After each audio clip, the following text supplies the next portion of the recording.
So knowing full well that I had work today, I stayed up till midnight to play a couple of hours of Star Wars Outlaws, and then I took my PlayStation Portal to work with me and played it a ton at work, pretty much all afternoon. So I'm now clocking in at about 6-ish hours in the game, so I thought I'd give you my sort of initial impressions of the game, and if you're interested in the PlayStation Portal, it only sketched out twice in like nearly 4 hours of game time, so that's not too bad. The PlayStation Portal is getting better with every update that they make.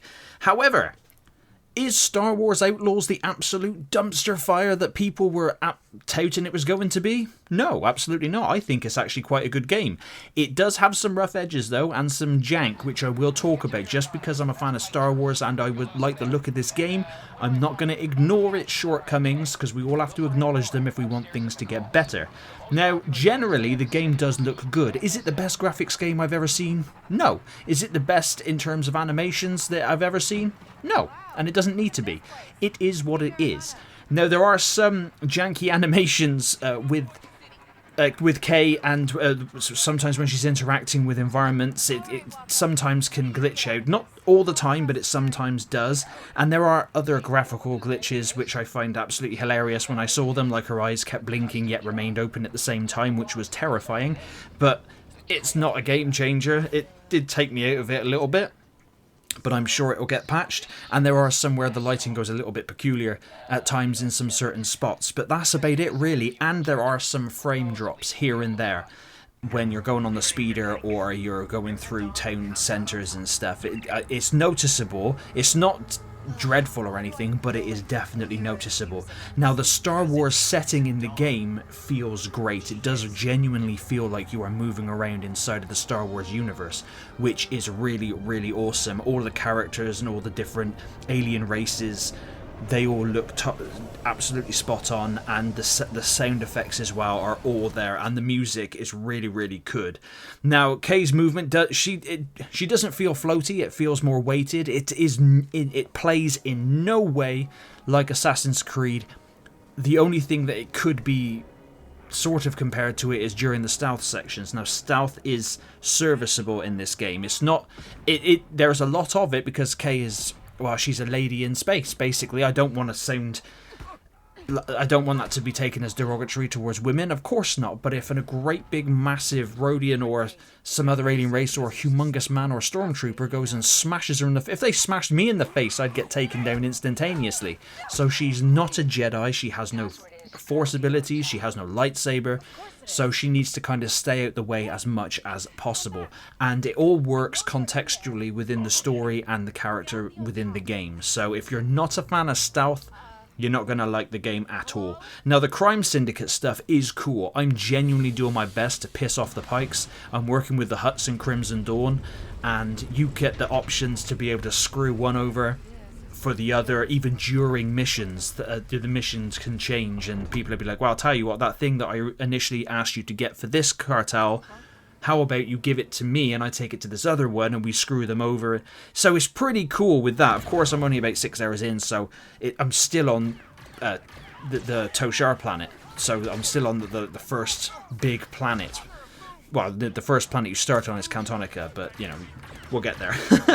Now, Nyx is awesome with all of his little gameplay mechanics, or her gameplay mechanics. I don't know. I'm just gonna say he. I'm gonna assume his gender. I'm gonna say he. Nyx is really, really cool. There's even a little eating mini game that you can have with him where he gets to unlock new abilities and stuff like that. It's kind of like a QuickTime event essentially, but it's charming and it adds to the immersion of the game. And the game is quite immersive. At a lot of specific points. The speeder is fun. I don't know why people are having problems with the speeder. I've had no issues. I've not hit no bumps or anything, and it handles pretty well. And the speeder, your blaster, and the ship can be upgraded, so you're finding things all over the place to steal in terms of items, sellable items, like valuables, etc., of course, and then, of course, credits that are strewn about. The gunplay is awesome. It feels very weighted, and because Kay upgrades her blaster, she's able to have it set so that you can take down droids or take down shields and that kind of stuff, but then also you can stun enemies and whatnot, and I know you do unlock more as the game progresses, so that's pretty cool. And you can also pick up enemy blasters temporarily, even sniper ones and the usual I want to say DL88 blaster. I think it is. I used to know the names because I'm that much of a nerd. But essentially, the Stormtrooper's blaster, which is pretty cool. There are collectibles to find as well, and treasures to find, which is cool. There are side quests, which are innumerable. I've hardly touched any in 6 hours of gameplay. And there are, of course, the mini games like Sabak and the arcade games and the betting on the racing. It's all very, very cool. There's points of interest found everywhere, and you can even find them by talking to random people, overhearing conversations, obviously being given clues. You can find them on the little iPad thingies that are strewn about the place. There's just so much to find, see, and do. There are no towers, as of yet, to climb and see everything. It does not feel like everyone keeps saying, oh, it's like a just typical Ubisoft game. It doesn't feel that way. It feels like it's trying to do its own thing, however, is using things done by a lot of other games before it. That makes sense? This game does nothing new. The only thing it does new is bringing all of these game tropes from other games and putting it into the Star Wars universe, which is not a bad thing. It's actually made a very good game with some rough edges, like I said.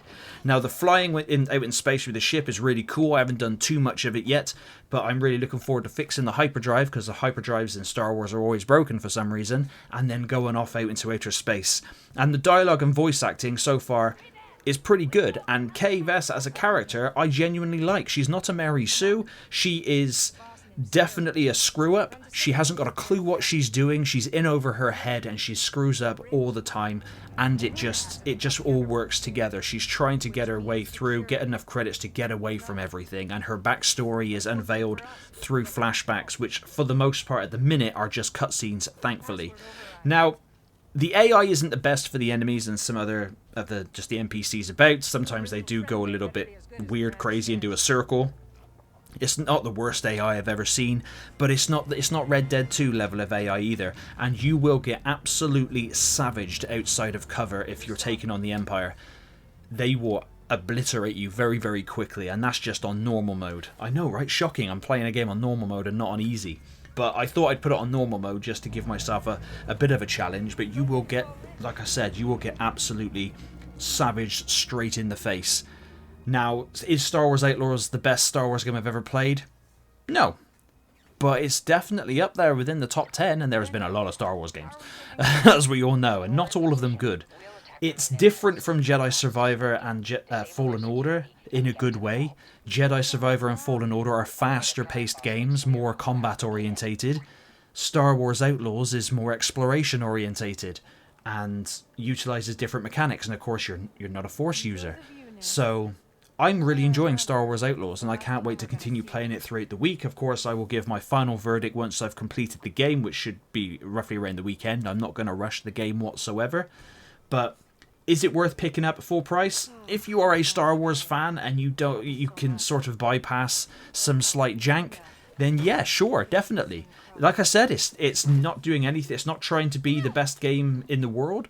It's definitely not Game of the Year. That's still held by Final Fantasy VII Rebirth for me personally. No game has topped that this year. That game was phenomenal. Within the first hour I knew it was my game of the year. But then I'm biased. I'm a massive Final Fantasy VII fan, and I know that Space Marine 2 is going to be a lot of people's game of the year, and that's also a very excellent choice. But Star Wars Outlaws is not, for me, I don't think is going for anything supremely out there in terms of awards, but what it is, genuinely, it is a good game. There's a lot of fun in here. It's really cool. And it's just good. It's nice to have another good Star Wars game. It's a lot more open world than Star Wars Jedi Survivor, because Jedi Survivor was open-ish, but more corridor-ish. And like Coruscant, for example, there's hardly anything in the Coruscant map for Jedi Survivor. But here, especially with, is it Roshar, Toshar? I literally just started playing it. I should have wrote the name down, but just savage me in the comments, please. But the map is absolutely huge, and I have not gone over all of it, and there's a couple of settlements I've found on it so far, and that's just on the one map. I haven't even been to Tatooine yet. I haven't seen all of Cantonica, and I know there's Akiva, and there's a couple of others as well, and I can't wait. I can't wait to get to Tatooine specifically. I really want to get to Tatooine. But please let me know in the comments down below if you have checked this out in early access, and if you want my honest opinion, if you are very unsure and you do not have a lot of money, just subscribe to Ubisoft Plus for 1 month for 15 quid, and you can play it right now. And you can then cancel your subscription, play it for a month, and have done with it. I mean, for 15 quid, you can also play other games, so it's not the end of the world, really, is it? But thank you very much for watching, and like I said, let me know down below. Out of here.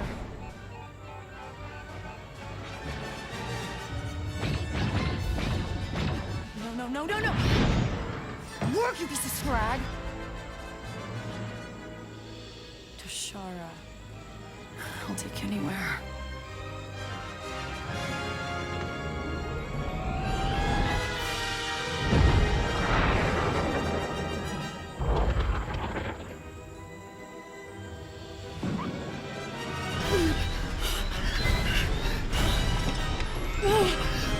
We're okay. We're okay.